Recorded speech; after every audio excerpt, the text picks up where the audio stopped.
so today I'm going to wind up this very short course in deformation theory. And I'll repeat again the advertisement for this book here. If you want to know more, everything I said is in here. And so today is just a brief introduction. And by the way to read the book is to just do the exercises. Don't worry about the text. Just go to the exercises and solve as many as you can. When you need some help, then read a little bit of text. So today I've given you the main ideas in the first 4 lectures. The first idea is you study deformations over the dual numbers, just little tiny ones. And then the next step is you consider extensions of deformations over bigger and bigger Arden rings. And then once you know all about extensions over Arden rings, you take the inverse limit of those and you get something like a formal scheme. And then you have the question of pro-representability. And that's actually, it's a little technical, but it works very well. Lots of times you can prove things are pro-representable when you have no idea what happens in the global case. And then the last chapter of the book has some comments about global moduli, talk about moduli of curves of genus 0, moduli of curves of genus 1, moduli of curves of genus G, and the modular family of Mumford, which is very nice. So those are the main topics. And today I'm just going to sort of make some complements and applications, and depending on how much time there is, maybe some interesting examples. So the first thing I want to do is to go back to in what way it is useful to know the space of deformations over the dual numbers and obstructions. So a typical situation, let's take subschemes again, for example. X0 in Pn is subscheme. And the corresponding Hilbert scheme, H. And then we've got some point H in H that corresponds to X0. So the point is that the infinitesimal study we've done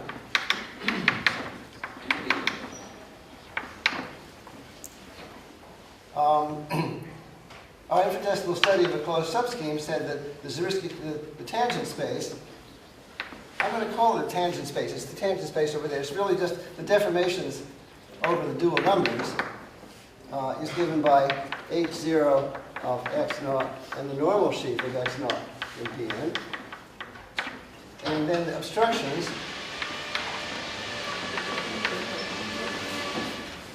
assuming that x is, for example, locally complete intersection, then the obstructions are given by H1 of the normal bundle. And this is a typical situation in any deformation problem. Whatever you study, even if it's one I didn't talk about, there will normally be one group which gives you the deformations over the dual numbers, and then another group which is in the obstructions. So that when you try to extend the deformations, there'll be an obstruction in here, and if it vanishes, then you can go ahead and extend. Okay, so what I want to talk about first today is out of these pieces of information, let's just call this space T, or tangent. Let's call it tangent. It's going to correspond, if there's a representable functor like the Hilbert scheme, it will be the Zariski tangent space. If the global space doesn't exist, you still have this information which tells you about the formal scheme. And this is the space of obstructions, so I'll call it obstructions. So out of these two vector spaces, what kind of information do we find about the corresponding local ring on the parameter space? So what we've said so far is that tangent space to the deformation problem is equal to the Zariski tangent space of H at H0. And so the dimension of this deformation space is equal to the dimension of mh modulo mh squared. It tells us n mod m squared of the local ring OH. Secondly, we show that if there's no obstructions, if this space is equal to 0, then H is smooth, or in algebraic terms, the local ring OHH is a regular local ring. So what I want to do today is to give you two more conclusions that you can draw out of this information. So 3 is that the dimension of the local ring, OHH, Or if you don't have a global scheme, if we just pro-representable, it'll be the dimension, respectively, the dimension of the complete local ring R if it's pro-representable. You remember in the case that's pro-representable, it's a complete local ring which just classifies all the infinitesimal deformations. Anyway, the dimension of this local ring is greater than or equal to the dimension of the vector space tan minus the dimension of the vector space of obstructions. So that's the lower bound on the deformations. And the fourth condition is that if we have equality in number 3, if the dimension happens to be equal to this, then the local ring OHH, or respectively R, is a local complete intersection ring.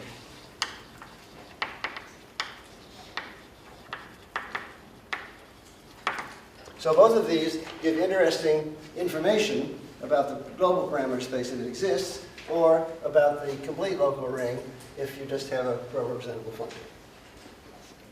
And these are very useful in applications. I'll give you an application. So let's prove number 3.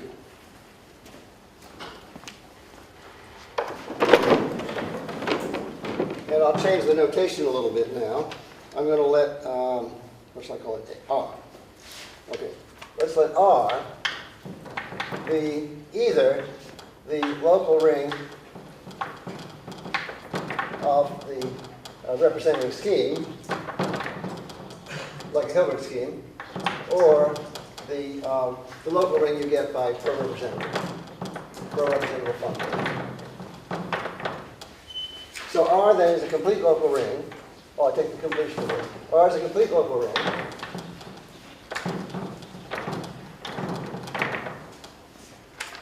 And it has the property that to give a deformation over an Arden ring A, deformation of our original thing, is equivalent to giving a homomorphism from R to A. That was the universal property of the pro-representable thing. To give a deformation over A is equivalent to giving a homomorphism of R into A, because over R we have this sort of universal thing. It doesn't really exist over R, but it's a family of deformations. So it has the following, also has the following property, that if you consider, if you have, if you have an Arden ring C, I'm changing notation now, and you consider an extension, you have an Arden ring C and an extension C prime, and if the kernel J has that property that Mj equals 0, then to give a deformation over C is a homomorphism from R to C. And the question of extending the homomorphism to C prime is the question of extending the deformation. So if U is this thing, the existence of an extension here is governed by the group of obstructions. So for any morphism U, for any U from R to C, we have an element phi of U in the obstruction. Let's call this space, I don't want to rewrite obs all the time, let's just call it V. So supposing V is my vector space where the obstructions lie. So anytime I have a morphism, R to C, I get obstruction, phi of U in V, with the property that phi of U equals, J tensor V. I keep forgetting that J. So for the rest of the lecture, if I write V by itself, ask yourself, should I have written J like this? Okay. With the property that phi of U equals 0, if and only if there exists an extension, I should call it U prime, from R into C prime. Extension U prime from R into C prime. So that's exactly what the obstruction does. It tells us whether we can lift this thing here. Now, I want to study properties of the local ring R, making use of this property. So to make this a little more efficient, let's take so R is just some complete local ring. Let's take a formal power series ring P and write R as a quotient of the formal power series ring. So P is some K of x1 up to xn.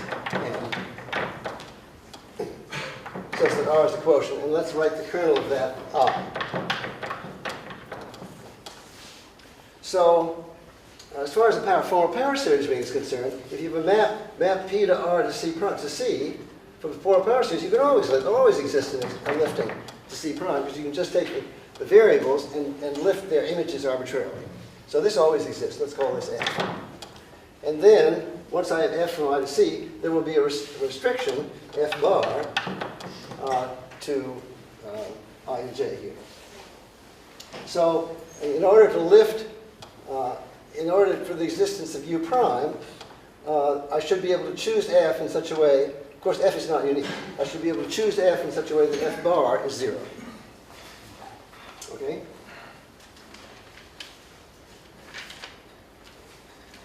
Now, what we're going to do is we're going to apply this situation here to a very particular choice of extensions here in order to get information about R.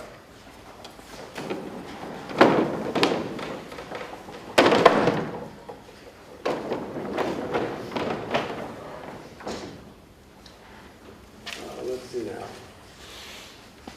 Yeah.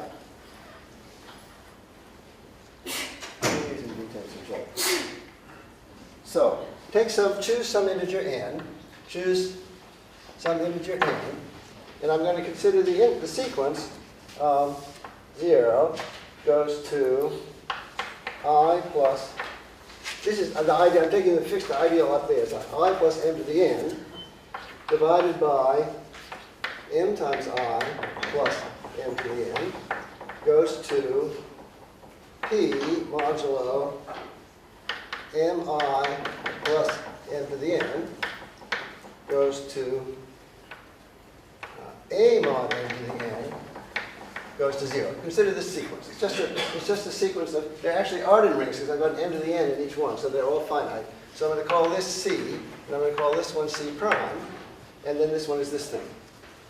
So M lives in P. What? M lives in P. M, where it lives wherever it's supposed to live. It's a P or it's an A, depending on which ring you're looking at. So M is in P. M is the maximal ideal in P. But I'll just write M for the maximal ideal of A or any other ring. Okay. A is R. A. Oh, A is R, isn't it? Yeah. It suddenly changed. Yeah. A is R. Sorry. Okay, so I look at this sequence here. And by the way, if you remember your first isomorphism theorem and your second isomorphism for sums and intersections of ideals in local rings, I always forget these.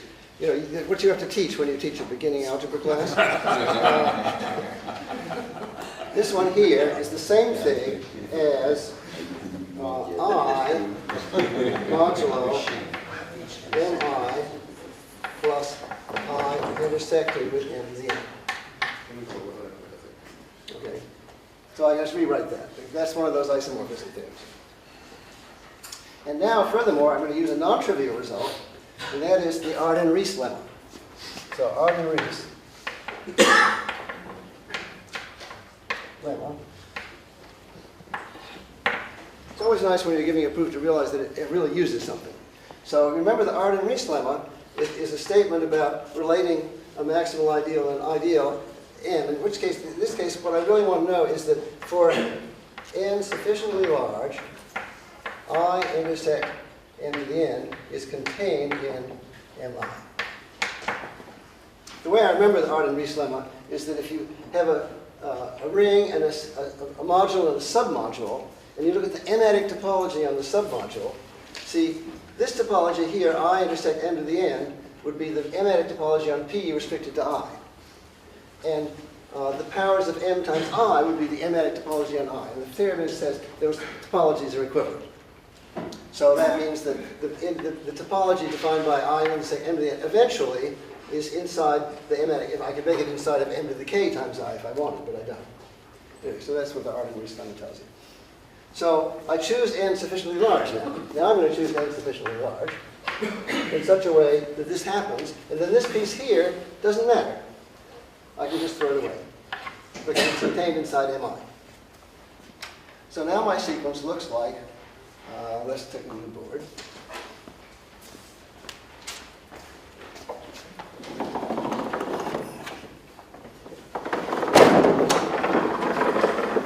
Yeah, so what does it look like?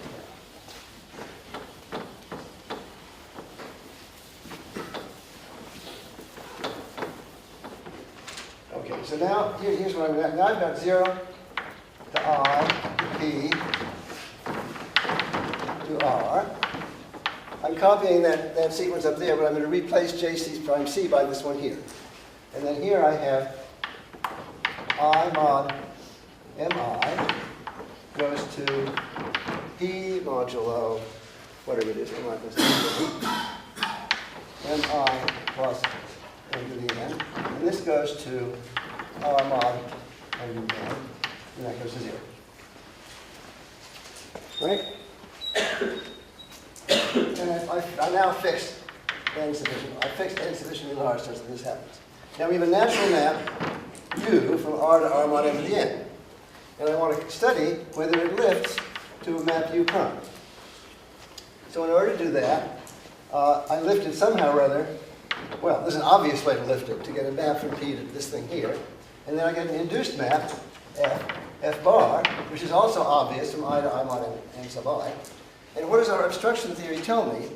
The obstruction theory tells me that there exists U prime, a lifting, if and only if the corresponding obstruction element, phi of U, which lands in J tensor V, and J is this thing here. So it's actually, in this case, it's I mod MI tensor V, if and only this element is 0. Well, on the other hand, we can tell whether it lifts by looking at F bar. And if this is going to lift, if there's a U prime here, then the map from P to R to here is defined, and the map I goes to 0 in R, so that this would have to be 0. So that's also if and only if F bar equals 0. Well, obviously F bar is not 0, because it's mapping I down to I mod MI, which is not 0. But we can say something even more. Supposing I consider any linear mapping of I mod MI. This is a finite dimensional K vector space. Supposing I just take any linear mapping of that to K. Then I'll have the corresponding sequence to, let's call the kernel of alpha capital K, so that's a submodule in here. And then over here I could take P modulo MI plus M to the n plus K. And I'll have the same I mod M to the n over here. And so I can consider the same U, and I can ask whether it lifts into this thing here. In order for it to lift into that thing there, the composed mapping here would have to be 0. But this is not 0, because that's surjective, and this is just a linear map. So the conclusion is that this is not 0, so this does not lift either. So therefore, the image of phi of U, in K tensor V is also not 0. Because the formation of the obstruction is compatible with a change of sequence. It's the natural map alpha here from M mod to K like that. Now, just look at the linear algebra. What this says is, I've got an element in a tensor of two vector spaces. And it has the property that whenever I take a linear mapping of I mod on MI to K, the image is not 0. And in terms of linear algebra, the conclusion of this is that there's a natural map of I mod MI star into V, and this map must be injective. That's my conclusion. This alpha is an element of, alpha you see is an element of M mod MI star. And it gives me an element of K tensor E, which is just V, and that map, the fact that the image is always non-zero, means that this map is injective. Therefore, the dimension of I mod MI, which is a K vector space, is less than or equal to the dimension of V, which is my obstruction space. Okay, well now we're done. Now we just have to interpret the conclusion.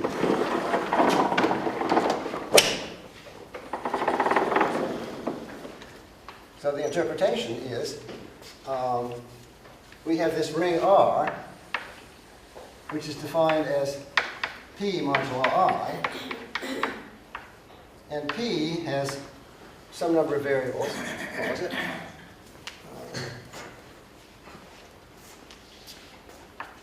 P was some power series K of x1 up to xn. Oh, and by the way, I forgot to say, when I want to write R as a quotient of a formal power series ring, how many n's do I need? All I have to do is to fill up the maximal ideal m mod m squared. So I can take n to be the dimension of mr modulo mr squared. Because when you have a complete local ring, if you take a basis for this vector space, take power series, and then map it somehow or other, that's a surjective map. So n is the dimension of mr squared. And this space, I mod I mod, the dimension of that is the number of generators of the ideal I. So the conclusion is that the number of generators of I is less than or equal to the dimension of V. But on the other hand, when you have a formal power series ring, this has dimension n. And when I divide out by a certain number of elements, the dimension drops at most by that much. So the dimension of R is greater than or equal to n, which was the dimension of P, minus the number of generators of I, which is less than or equal to the dimension of V. So it's greater than or equal to this minus dimension of V. Oh, that's what we wanted. Because n is the dimension of the tangent space, m mod m squared, and V is the dimension of the obstruction space. So that proves number 3 here, that the dimension of the ring, my pro-representing ring, is greater than or equal to the dimension of tangent minus the dimension of the obstruction space. Number 4 is immediate, because in this situation here, if you have equality, if the dimension of the ring is equal to n minus this number, then this number would have to be equal to the number of generators of I, because it's less than or equal, and the dimension is always bigger than or equal to that number, and it's to be equal simply says it is, that's the definition of a complete intersection. Okay. So this is a very nice application then of the deformation theory we've done in terms of the dimension of the corresponding pro-representing ring and some nice property on it.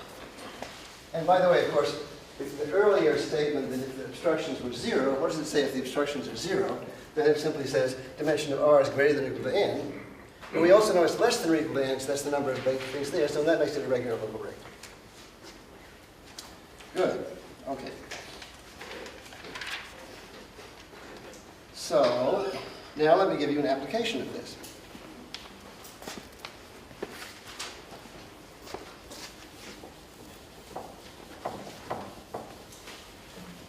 So let's look at curves in P3, my favorite subject. So consider Hilbert scheme. Let's call it HDG of non-singular curves in P3 of degree D in genus G.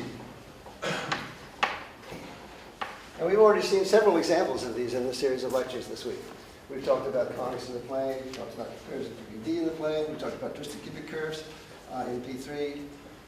Any others? Well, anyway, that's a few. So the theorem is that each irreducible component of HDG has dimension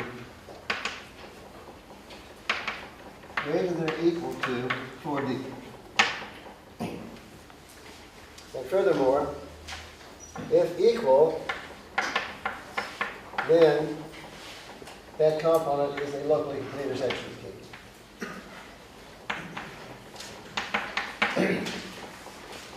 So this is true whether or not there's obstructions. Even if there's Hartshorne, the dimension is always greater than or equal to 4D. And by the way, examples, well, conics in P2, considered as curves in P3, they have degree 2, genus is 0, and the conics in P2 were 5-dimensional, but P2s and P3s is 3-dimensional, that makes 8. So the Hilbert scheme had degree 8, which is exactly 4D. So that was the case of equality. And for the twisted cubic curves, I think Jody mentioned this morning, it's 12-dimensional. 12-dimensional, that's 4 times 3. And then I gave you an example the other day. If you looked at plane quartic curves in P2 with varying P2 and P3, the Hilbert scheme has dimension 17. And in that case, the H0 of the normal bundle was 17, H1 was 1, and the difference 17 minus 1 is 16, which is still 4D. Okay, so how do you prove this? Well, the proof is to say that the dimension of HDG is greater than or equal to the dimension of the tangent space to the obstruction theory, to the deformation theory, minus the dimension of the obstruction space of the deformation theory. And this dimension here is H0 of the normal bundle, if the curve is C. Let's take C, right? The normal bundle of C in P3, minus the obstruction space, which is H1 of the normal bundle of C in P3. So we're dealing with a curve, right? So there's only two cohomology groups anyway. There's only H0 and H1. So that's all the cohomology groups that there are. And the H0 minus the H1 is normally it's the alternating sum of cohomology. It's called the Euler characteristic. So that's just the Euler characteristic of the normal bundle of C and P3. So we need to calculate this. So how do we do that?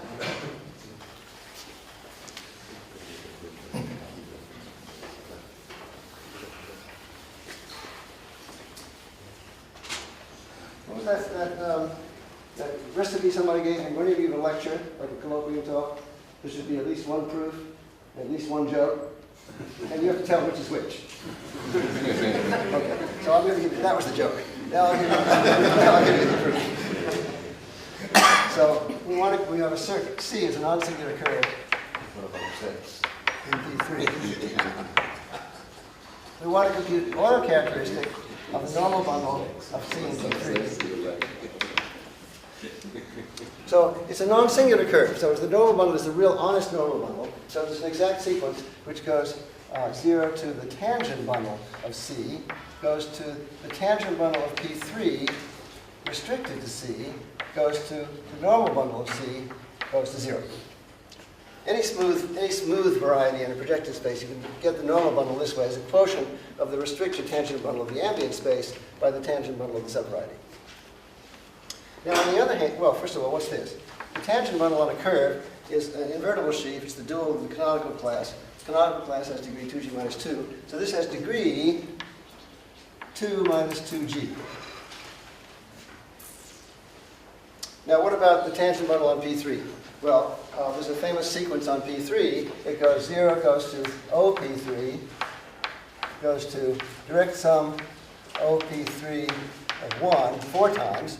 First of all, at 4, goes to the tangent bundle on P3, goes to 0. That's sometimes called the Euler sequence. I don't know. I don't think Euler knew about the sheaves and cohomology, but anyway, I think people call it the Euler sequence. So I'm going to take this sequence and restrict it to C and write it vertically. So it'll look like this. It'll look like OC goes to OC of 1 to the 4th, goes to T, goes to 0. Now C is a curve of degree D. Right? So OC of 1 is a line bundle of degree D. OC itself has no degree 0, and there's 4 of these. So that means that the degree of this thing here is 4D. Degree 4D. All right, so the degree of the normal bundle, I can compute it out of the sequence by subtracting. The degree of the normal bundle, which is a rank 2 vector bundle on the curve, is equal to 4D minus this thing, which means plus 2g minus 2. Okay. Now finally I'll use the Riemann-Roch theorem, because Riemann-Roch theorem says that chi of n of c is equal to the degree of n of c plus the rank of the vector bundle, which is 2 times 1 minus g. And now you do a simple little bit of arithmetic. 4d plus 2g minus 2 plus 2 times 1 minus g is 4d. So there it is. And because of the calculation we made over here, that number is a lower bound for the dimension of the open scheme. Every irreducible complex. Now, I made the hypothesis that we were talking about a non-singular curve. But in fact, I'll just put a little fact here. Same is true for locally Cohen-Macaulay curves in P3. What do I mean by locally Cohen-Macaulay? Well, first of all, being a curve, I want it to be equidimensional in dimension 1. And secondly, Cohen-Macaulay means I want every local ring on the curve to be a Cohen-Macaulay local ring, which simply says it has no embedded points. So this means the curve, it may be reducible, several different components, it may have nilpotent elements, but just so long as there's no embedded points or isolated points, it's locally covalent. So the same result is true, only the nice proof I've just given doesn't quite work anymore because, well, this part still works. It's the Euler characteristic of the normal sheaf that you want to compute. But the normal sheaf may not be a vector bundle, and you can no longer compute it in this nice way here because it's not non-singular, so you have to work a little harder. And I won't give you the details of that. Couldn't you just deduce it from the statement you have, like eliminating the embedded points? It doesn't change the degree. What? No.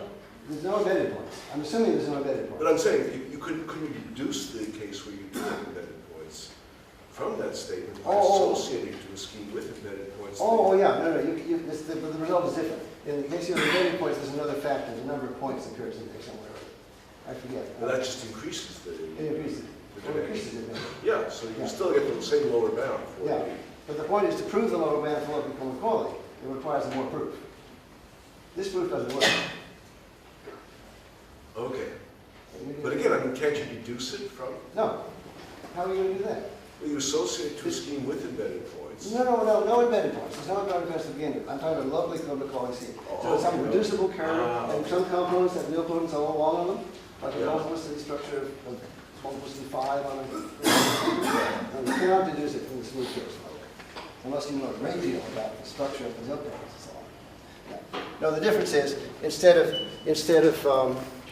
computing directly on the normal bundle, it's Cohen-Macaulay, so you can take a two-step resolution over P3, and you work with those locally free sheaves. Just a little bit more messy, but the result is still true. And now, since Joe is here, I have the great pleasure of repeating an old question of Joe's, which is, supposing you do the same thing in P4. Supposing you consider C, non-singular curve, in P4. Well, again, we can find that the dimension of the Hilbert scheme for every component is greater than or equal to chi of the normal bundle. That's the same argument. And you can compute this in the same way. You write down these sequences and so on, you make a computation. And your conclusion is that this dimension is greater than or equal to 5d plus 1 minus g. Okay, that's a true result. But the trouble with this result is supposing g happens to be very big. Supposing g is bigger than 5d, for example, which is quite possible, this number becomes negative. That's not a very useful lower bound. So Joe's question was, well, first of all, find a reasonable lower bound. And secondly, if there's no lower bound, then you might expect that the curve, you might even exist a rigid curve, not in the sense of deformations of the curve, but in the sense that the only deformations in the projected space were given by automorphisms of projected space. So you can ask the question, does there exist a rigid, this is a new definition of curve, rigid as a subscheme curve in P4, which means that the Hilbert scheme consists only of C, and it translates by automorphisms in P4.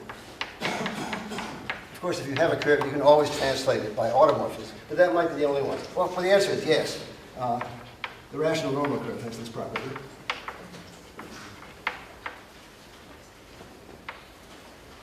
If you take the four-hoople embedding of P1 and P4, it makes something called the rational normal curve.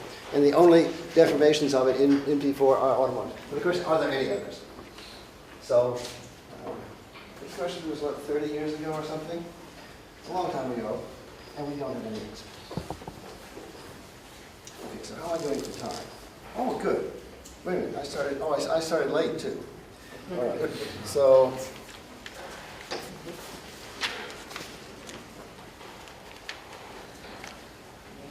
Yeah, okay, so now we're going to talk about something entirely different. Oh,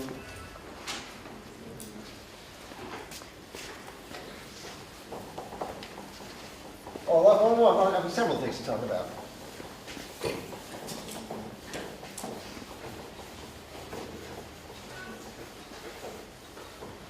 Let me just talk about rigid schemes for a minute now. So X naught, affine, abstract scheme, is defined to be rigid if the deformations over the dual numbers are all trivial. So that means what we've been calling the tangent space to the deformation problem is equal to 0. And one example, which I think I put in the exercises, was if you take two planes in A4, you take two planes in A4 that meet just at one point. This is rigid in that sense. That's a little exercise to compute that. It's sort of obvious, because if you take the two planes and you sort of wiggle them, well, you can't get one plane away from the other in P4. You could in P5, but you can't in P4 or A4. You can't get them away from each other. So they always meet in at least a point. Of course, if you mess it, they might meet in more points. But you can never get rid of that point of intersection. So that's a heuristic reason why it's rigid. To test the definition, you have to compute the deformations over D, which is the function T1 of B over K B. That's equal to 0. Now, according to a statement I made the other day without proof, using Schlesinger's condition of pro-representability, one of the cases where the functor of deformations is pro-representable is if you have an affine scheme with isolated singularities. So in this case, the deformation functor is pro-representable by Schlesinger's theorem, and therefore the universal formal deformations is given by some complete local ring whose m mod m squared is given by the deformations, which is 0 because it's rigid. So a complete local ring with m mod m squared equals 0 is simply K. It's the 0-dimensional local ring. So, and every deformation over an Arnon ring is given by a homomorphism distant to that Arnon ring. So a conclusion from this, which was not obvious before, is that every deformation over any Arnon ring is trivial. Every deformation over any Arnon ring is trivial, in the sense that it's simply the original scheme tensored over, it's essentially x0 tensored over K with A. Now there's another question you might ask, and that is, what about global deformation? Even though every infinitesimal deformation is trivial, there might still be a global deformation where the nearby things were smooth. So you can define smoothable. I don't know if I did that before. Let's say a singularity of an affine scheme is smoothable.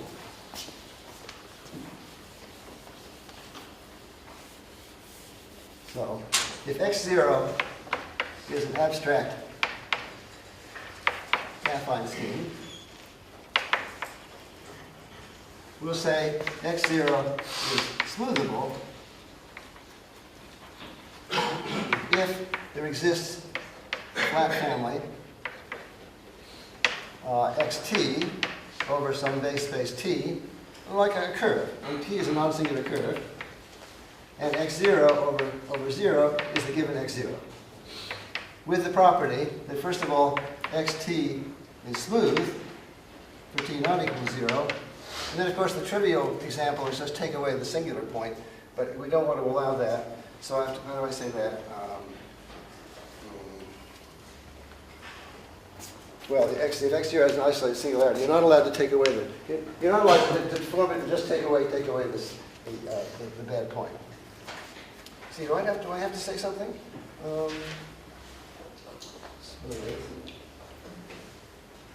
Yeah, I mean, I could make a smooth deformation by take this thing cross T, and then simply erase the horizontal line of the point everywhere except for here. That doesn't count. So I actually forgot how to make that clear. If it was projective, it's obvious. You may require it in the note to be projective. But anyway, you know what an honest smoothing is, that this is actually the limit and everything is there. So it's not obvious. You'd think that if you had a singular scheme that was rigid, it ought to be not smoothable. And this is sort of a step in the formal sense, as far as the infinitesimal deformations go. Everything is trivial. However, it's still not so easy to prove this. This is true, and instead of explaining the proof, I'll give an advertisement for the last chapter of the section of the book there. So see deformation 2 in section 29. But while we're talking about rigid things, I just want to give you a few examples. So there's an example of an isolated singularity of a surface that's rigid. But this is a non-normal singularity. So you can ask, does there exist a normal singularity of a surface that is rigid? That's not known. However, you can find a normal singularity of a threefold that's rigid. That's a question mark. But there do exist normal isolated singularities of a threefold that is rigid. And an example of that, we just take the Veronese surface S in P5 that Joe was talking about, and you take the cone over it. So you take the cone over it in affine 6 space. So it has a vertex here. It's a normal singularity because this scheme, the Veronese inside of P5 is isomorphic to a P2. It's projectively normal, so there's a normal singularity. But that one is rigid. And then it's not known if there exist any rigid singularities of curves. So does there exist a rigid singularity of a curve? It would have to be a pretty awful singularity, of course. And does there exist any rigid zero schemes? Schemes of dimension 0? Also not known. So there's some open questions out there. And there's similar questions for smoothable. All right, now, how much time do I have? I still have some time. Okay, I want to give you now a beautiful example. And this is an example of a zero scheme in projective 4 space that's not smoothable as a subscheme of projective 4 space. So it may not be, I wonder if that means it's not smoothable abstractly.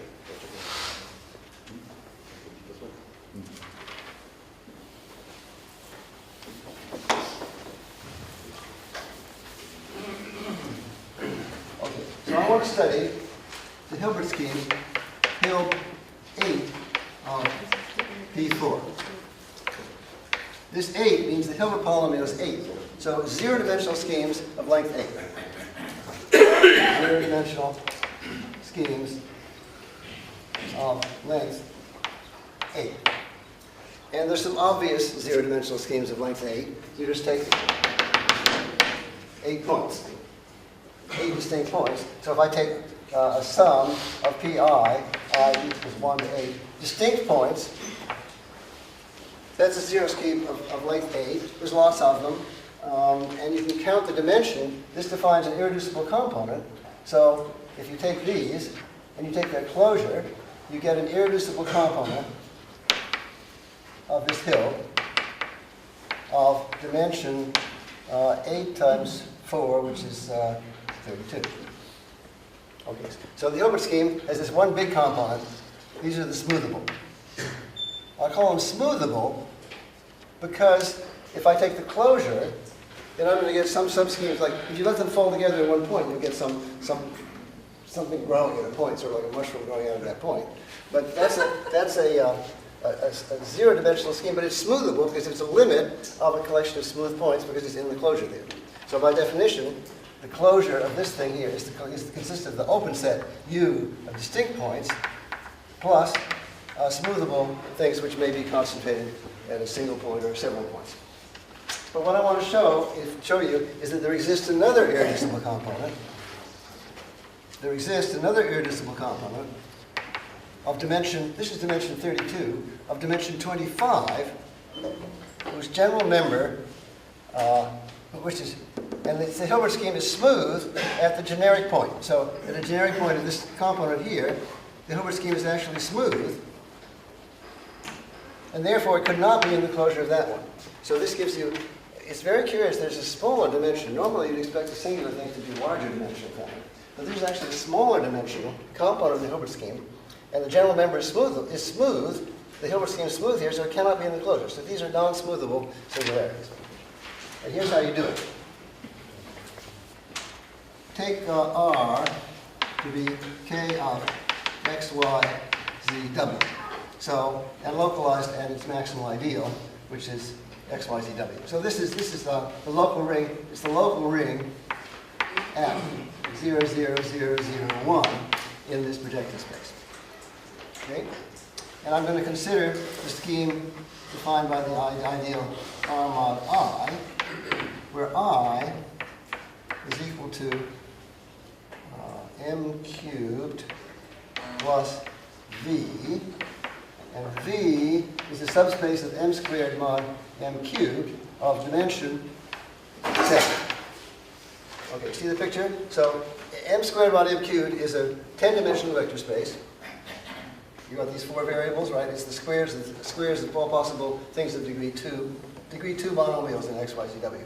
10-dimensional space. I take a 7-dimensional subspace, and then I take everything in m cubed, and I call that ideal I. So R mod I defines a little scheme sitting at one point. And it has length 8. Why length 8? Because you've got 1, the constant is one dimension, and m mod m squared is dimension 4, and then you add 10 minus 7, which is 3, 1 plus 4 plus 3, 1 plus 4 plus 3 equals 8. In fact, 1, 4, 3 is the Hilbert function of this. If you know about Hilbert functions, it's the Hilbert function of this little singularity. Okay, so this way I get, and they depend on the choice of the vector space V, which is uniquely determined. We can count these. How many such V's are there? Well, we're talking about a 7-dimensional subspace of a 10-dimensional space, vector space. So we have what we've learned about in Joe's lectures, Grassmann variety. So we have the Grassmann variety, G, not the bold one, of 7, 10, which has dimension 7 times 10 minus 7, which is 21. So at the point 0, we get a 21-dimensional family of these little 0-dimensional systems. Now, that's just at one point. If I take this point and move it around in P4, that adds me 4 parameters. So in terms of the Hilbert scheme, 21 plus 4 gives me a 25-dimensional family of. All I've shown is that set theoretically, this collection that I've defined has dimension 25.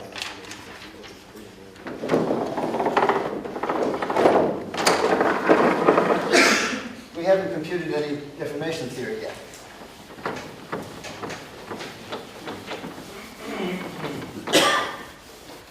Now, what we'll do next is I'm going to look at a particular one of these. I'm going to take a particular one of these and study it. So consider the special case. I is defined by x squared, xy, y squared, z squared, zw, w squared, and xy, xz minus yw. Okay, see, 1, 2, 3, 4, 5, 6, 7. That's a 7-dimensional vector space of mod P3 and plus n plus n cubed. Actually, probably I get everything in n cubed anyway. But add n cubed. To take that to be I, then this is one of those guys up there. But this one, because of its special form, it's quite easy to do the deformation theory. So let's compute H0 of the normal bundle, which is the same thing as Om of I mod I squared into R mod I.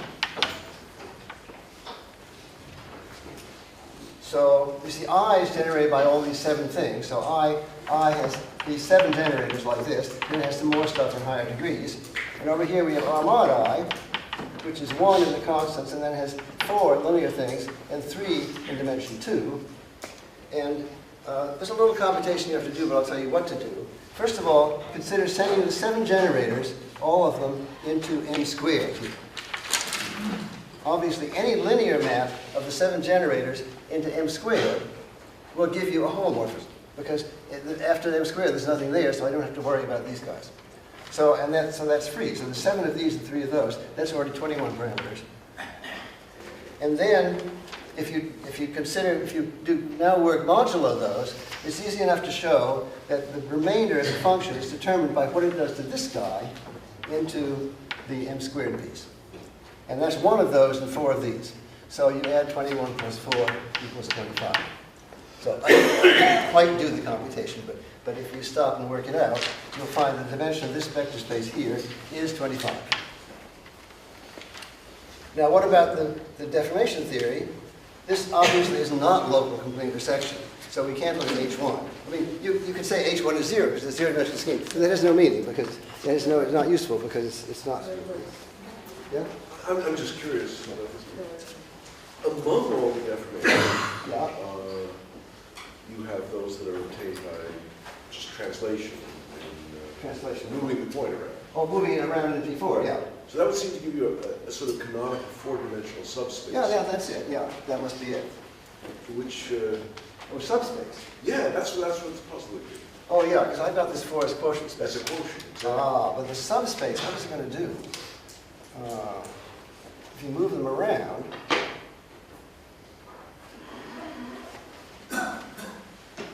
Wait a minute. I just, you're right. So if you move them around, what does it do? I suppose maybe what it does is to take these guys and I'll replace them by some linear functions and change the variables and then see. I don't know. I haven't thought about it. I'm not quite sure. I don't know. But in any case, this is a good computation in the local ring. And what we find is that this tangent space here is 25-dimensional. So up here we find that the Hilbert scheme is set theoretically dimension 25.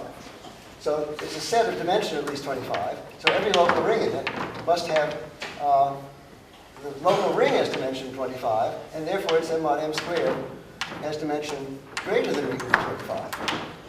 But this says that the H0 has dimension exactly equal to 25, which means that this is a regular local ring.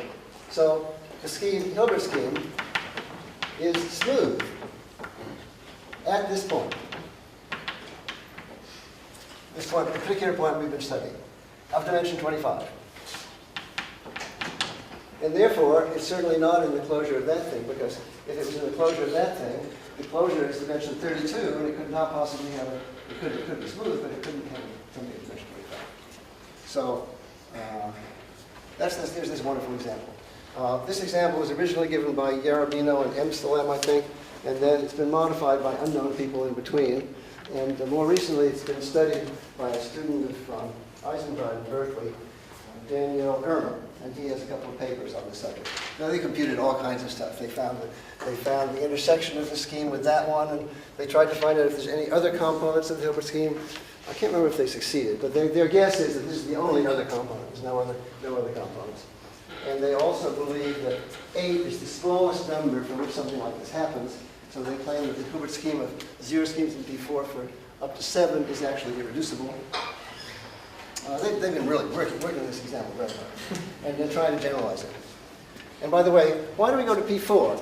There was a question the other day. I mentioned that for 0 schemes in P2, this scheme is smooth and irreducible. For P3, it fails.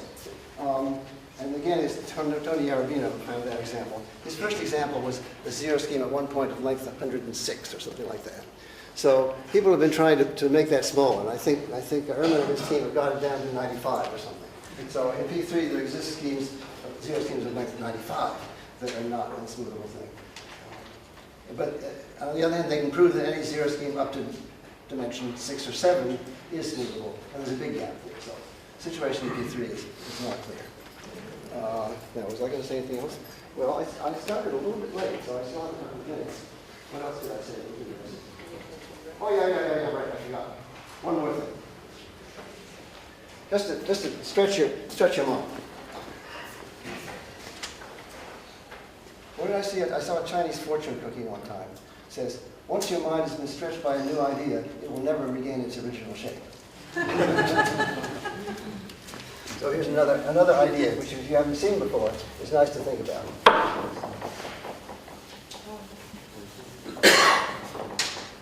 So let's suppose now that X is a non-singular projective variety over a field K, algebraically closed, of characteristic P positive. A scheme in characteristic P. Then the question is, can you lift this scheme to characteristic 0? So can you lift X to characteristic 0. And what that means is, can you find a ring? So you want to find, okay. In other words, to find a ring R of characteristic 0, together with a prime ideal P in R, such that, is that what I want? R mod P. Oh, I guess, well, ideally you'd like to find R mod P equals K. And you also want to find a scheme X flat over R, such that when you pass to R mod P, if you don't characteristic P, any one of those. So we can study this question with the techniques of deformation theory that we've been talking about. At least we can the question of extending as far as a complete local ring, we can study by using pro-representability of the functors.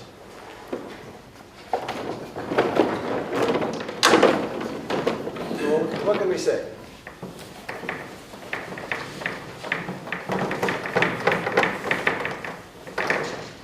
So for example, if X is a non-singular projective curve over K in characteristic P, then X is liftable.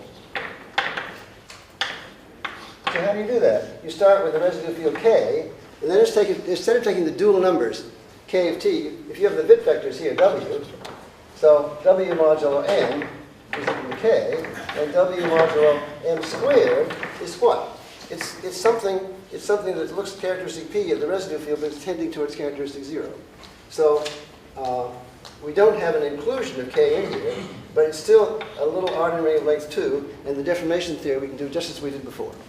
So W over W mod M squared is the same calculation. It's given by H0, smooth curve, H1 of the tangent level. And then you go to W mod M cubed, and you have obstructions, which are H2 of the tangent level. But being a curve, H2 of the tangent model is 0, there's no obstructions, so you can keep climbing up to the W mod M to the end, take the inverse limit, and you get a curve in characteristic 0. So just using, what did we need? You need to know that it's non-singular, so that you can apply H1 of the tangent bundle, and you need to know it's a curve, so you can do this. So this is observed by Grothendieck already when he first just mentioned this problem. And then he asked, well, is every scheme in characteristic P liftable? And, Sayre was there, so a little while later, Sayre made a counterexample. So, example of Sayre, there exists a non-singular projective threefold over a field of characteristic P greater than 5 that is not liftable. Grothendieck throws out questions and Sayre answers them. Sayre's a very smart guy. And then after Sayre's example, a couple of other people, Blumford, and then also Renault, I think. And then after some other people found that there exist non-singular, non-liftable surfaces. So that's sort of the state of where we're at. But I just want to mention another open problem, a slight variation of this. Supposing you take X as a non-singular curve, embedded in P3, and you ask the lifting problem to lift the curve X together with its embedding in P3. So does there exist a family X over a ring of character 0 as subschemes of P3 such that the restriction mod K0 is the original? This is an open problem. Okay, so I've given you a few problems to work on. You want some more? No, my time is up. That's enough, I guess. Thank you very much.